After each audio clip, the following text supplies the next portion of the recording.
All right, thank you all for coming to our public meeting for Thursday, March 12th of 2020. We will call this meeting to order.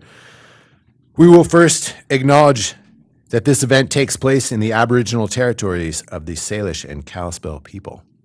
With that, will you join me in the pledge? Pledge allegiance to the flag of the United States of America and to the republic for which it stands, one nation, under God, indivisible, with liberty and justice for all.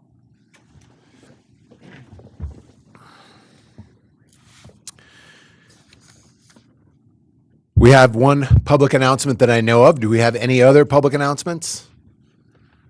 Then I will do this one. This is a proclamation from the city and the county of Missoula. I'll read it really quickly. Whereas the Meals on Wheels program at Missoula Aging Services is a valuable resource to older adults in Missoula County, and more than 800 homebound elders and adults with disabilities received Meals on Wheels in the past year, with nearly 101,620 meals served in Missoula County. And volunteer drivers for Meals on Wheels are the backbone of this program through their dedication to bring not only hot, nutritious meals to clients, but also caring concern and attention to their welfare. And Missoula Aging Services counts on these volunteers and the support of the community to serve the growing number of elders who need this service in order to remain in their homes. And we wish to raise awareness and support for Meals on Wheels in Missoula and surrounding areas. Now, therefore, we, the Missoula Board of County Commissioners and the Mayor of Missoula, do hereby proclaim the month of March 2020 as March for Meals Month in Missoula, Montana.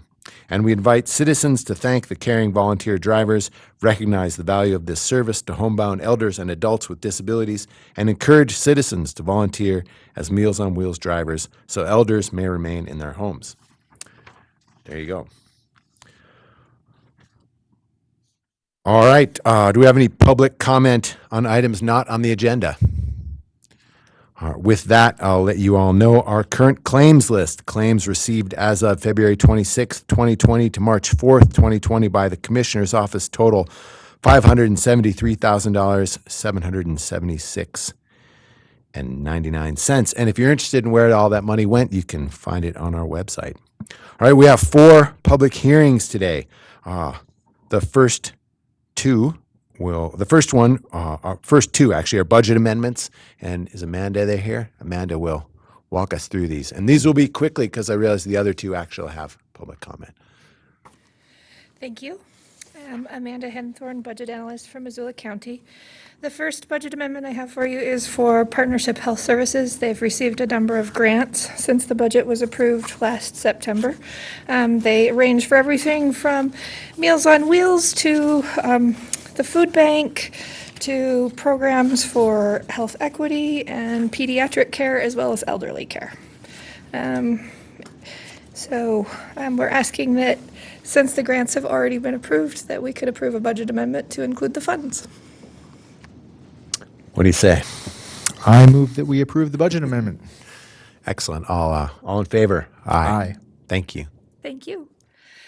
Just jumping right into the second one, the Office of Emergency Management has received reimbursement funding from FEMA for the 2018 spring flooding. Just seems like yesterday.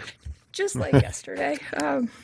It takes a bit to get all of the information that they want, and we have done that, and we would like to add that reimbursement money back into the Office of Emergency Management budget for the rest of this year. That sounds like a prudent thing to do. I would move that budget amendment also. All in favor? Aye. Great. Thank you. All right. Shane, are you going to do this one? Neither. So one of you guys is going to play the role of Vicky today.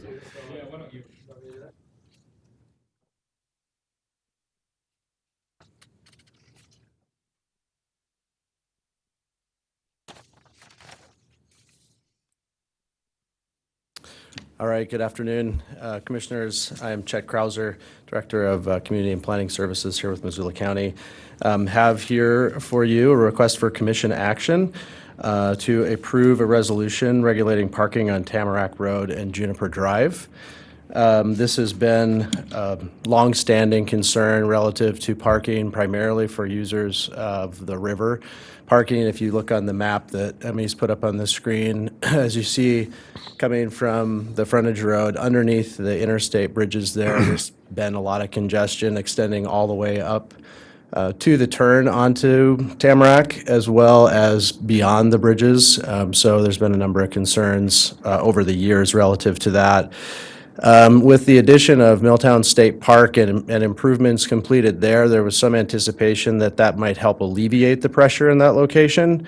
To some degree, I think that's the case, and in other cases, I think conversations with various partners have suggested there needs to be some additional action to fully address the parking issues and the public health and safety related challenges of congestion and emergency vehicle access, et cetera, in addition to impacts to the local neighbors with the associated parking. The commission has the authority to establish these parking regulations, both in terms of ability within unincorporated areas of Missoula County, and there is also an additional agreement with Department of Transportation in this case to install signs, maintain other traffic control sorts of operations that the county might undertake. We do have folks here from Fish, Wildlife, and Parks, and I'll certainly defer to Shane if he has other perspective from Public Works, and stand for questions. Thanks.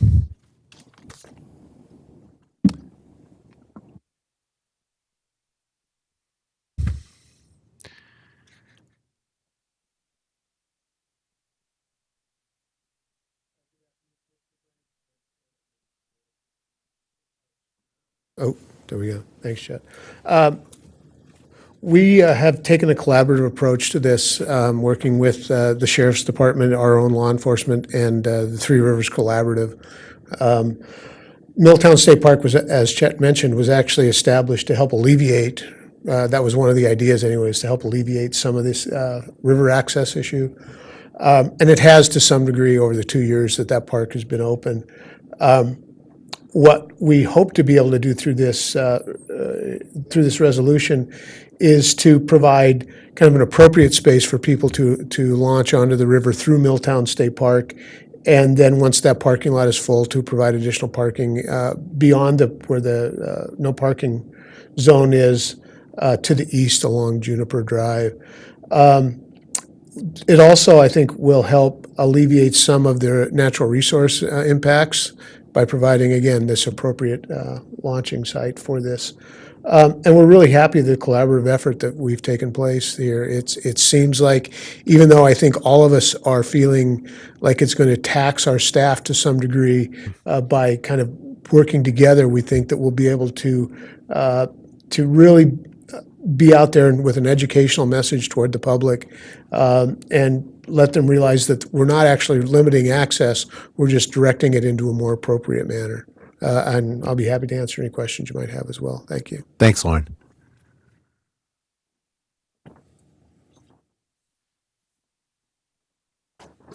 Good afternoon, Commissioners. Randy Arnold, Regional Supervisor for Fish, Wildlife, and Parks, and just want to lend our support to this proposal.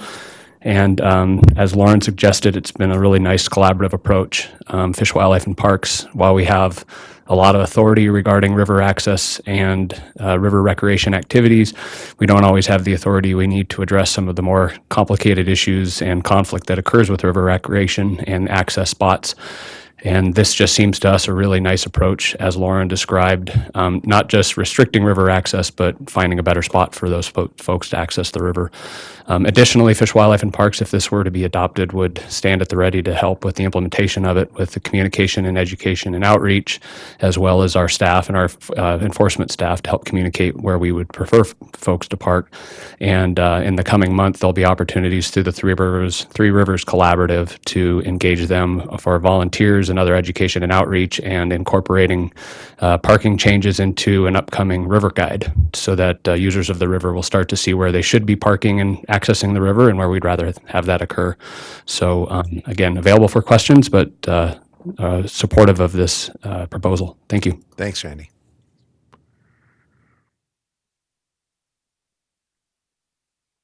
Mike, do you have anything to add? You don't have to. Probably not. Okay. Okay, good. Thanks. So I want to add something just because I've been part of these conversations for 6-7 months and involving last summer too. And I want to applaud the efforts of our partners from these various agencies. This was truly a great act of collaboration, also involving the Sheriff's Department. And so much of this is not about saying no where you can't park, but about saying yes where you should park to make things streamlined, easier on the resource, and safer for the people and for the residents involved. And it took a bunch of conversation, some trials over the summer. We learned from that. Now, I'm really excited moving forward that we'll have more order, more safety, and better care at this very loved river access site. And hopefully it can be an example for the next few that we look at. So thank you guys a ton for all of your effort towards this. I really appreciate it. So a question for either you, John, or Shane. In terms of, this is a state route, correct? So from an enforcement standpoint, no parking posting standpoint, this is fine. Would that be accurate? It is fine. This is a unique circumstance.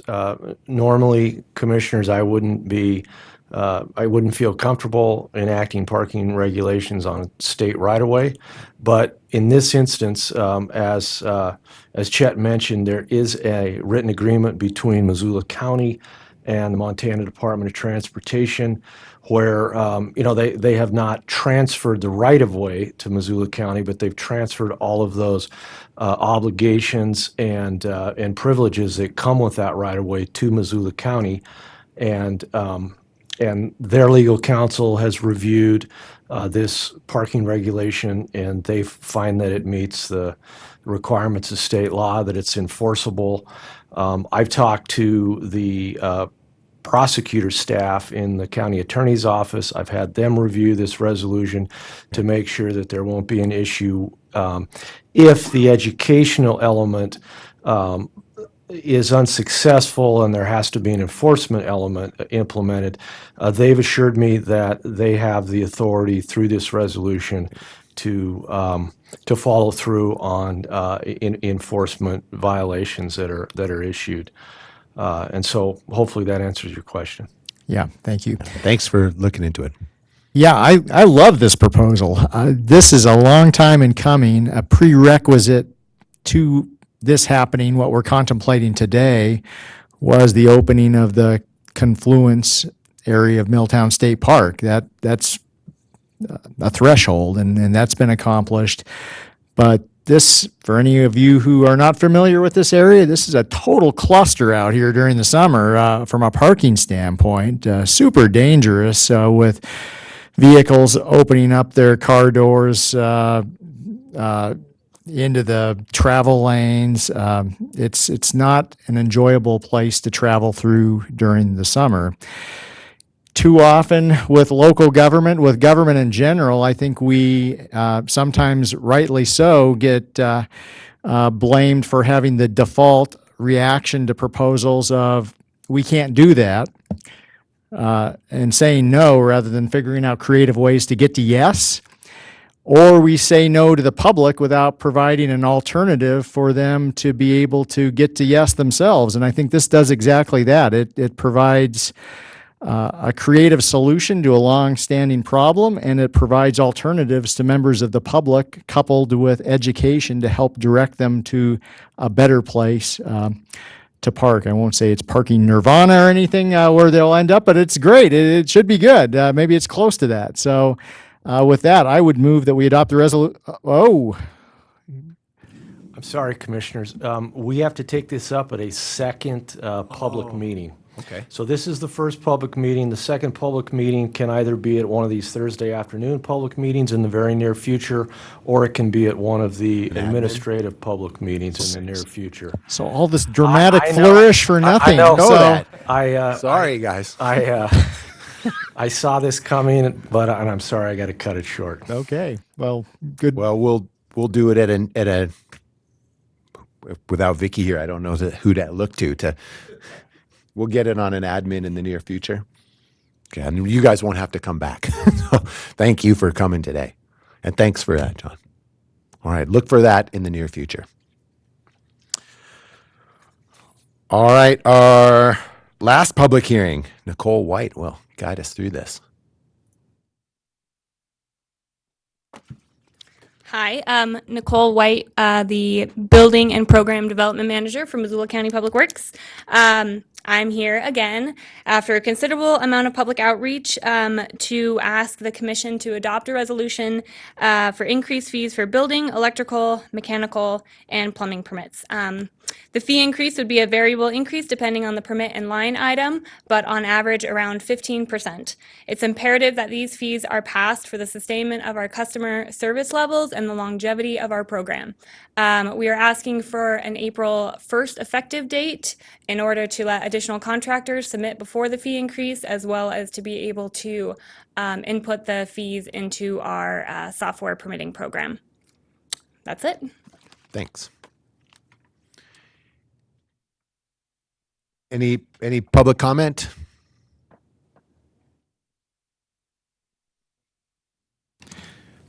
So a question for Nicole, probably. This is a late-breaking message. I just got a message from Commissioner Vero out of Mexico. No permits required in Mexico. Yeah, By us. apparently. So she asks, she's apparently gotten some correspondence from constituents asking why specifically the fee for electrical jump was so high. And I'll let you answer that first, and then I've got a second question. Yeah, well, that one in particular is quite a bit of a jump, and like I spoke about in the last public hearing, we decided to just match the city fee since that's where we originated from, and that's where our fees right now are from.